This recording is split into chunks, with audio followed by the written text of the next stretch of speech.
tantas coisas nos causam tristeza, eu posso te garantir que a maior delas é gerada nos relacionamentos. É quando dizemos palavras duras na hora da raiva, quando tomamos atitudes que causam sofrimento a nós e a quem amamos. É quando abandonamos ou negligenciamos a pessoa que deveria ser a mais importante na nossa vida e, no fim, vemos que não podemos mais resgatar esse tempo, o tempo que passou. É quando machucamos alguém até com a nossa forma de ser. É quando perdemos a esperança e a fé em Deus e isso acaba gerando uma grande tristeza e angústia em nós. Eu quero falar hoje sobre uma tristeza boa. Mas pode existir uma tristeza boa? Sim, existe uma tristeza boa. É o que acontece com um atleta cujo erro gera uma tristeza. E essa tristeza, ao invés de desanimá-lo e fazê-lo desistir, ao contrário, faz evoluir, entender que precisa de mais treino, de mais foco. É a tristeza que produz evolução. Ou alguém que se entristece vendo o sofrimento e a necessidade de outra pessoa e decide fazer algo para ajudar, decide ter compaixão. É a tristeza que produz caridade. Ou ainda um filho que se entristece com a repreensão de um pai. Mas quando ele cresce, ele vê que toda aquela tristeza momentânea fez ele se tornar o homem que se tornou. É a tristeza que produz uma gratidão pelos pais.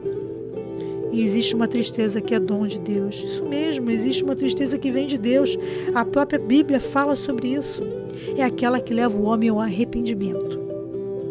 Em 2 Coríntios 2,7, Paulo está comentando uma carta que ele próprio havia escrito à igreja de Corinto e ele diz que por um momento ele ficou triste porque o conteúdo da carta havia entristecido os irmãos daquela igreja. Mas logo depois, no versículo 9, ele diz que se alegra. Paulo não se alegra porque tinha feito alguém ficar triste, mas porque aquela tristeza produziu um fruto, o fruto do arrependimento.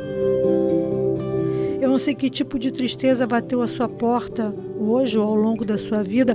Talvez hoje a sua tristeza é porque você precisa resgatar um relacionamento. Eu não sei se com Deus ou com alguém que você ama, mas saiba que você pode e deve experimentar esse dom de Deus.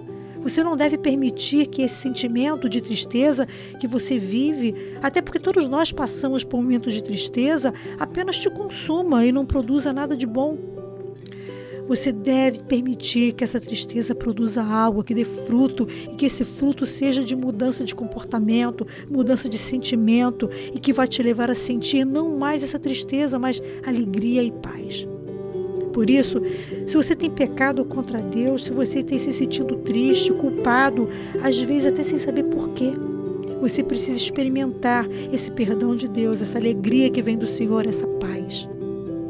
Agora, onde você estiver, de olhos abertos ou de olhos fechados, comece a conversar com Deus.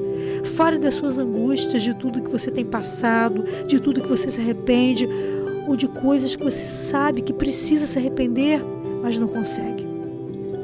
Abra seu coração para Deus e esse Deus misericordioso, esse Pai amoroso, vai lhe dar o que você precisa, o perdão e a paz.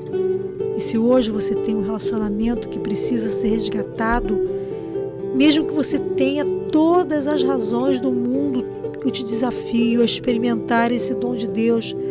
Seja aquele que, mesmo com razão, volta e pede perdão, mesmo sendo você o ofendido. Talvez essa seja a tarefa mais difícil que você tenha que fazer na vida, mas o prêmio que você irá receber vai valer tudo o que você teve que abrir mão. O seu orgulho e a sua reputação. Não perca mais seu tempo remoendo as dores da tristeza. Quanto tempo mais nós temos nesse mundo? Quanto tempo mais essa pessoa que você ama pode estar aqui próximo a você? Quanto tempo você tem nessa vida para poder resgatar a sua comunhão com Deus? Não perca essa oportunidade que Deus te dá todos os dias de se reconciliar, de se renovar, de poder perdoar e principalmente de ser perdoado.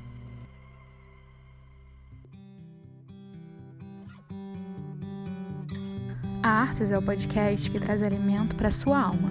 Quer ouvir mais? Assine nosso podcast e não perca nenhum conteúdo.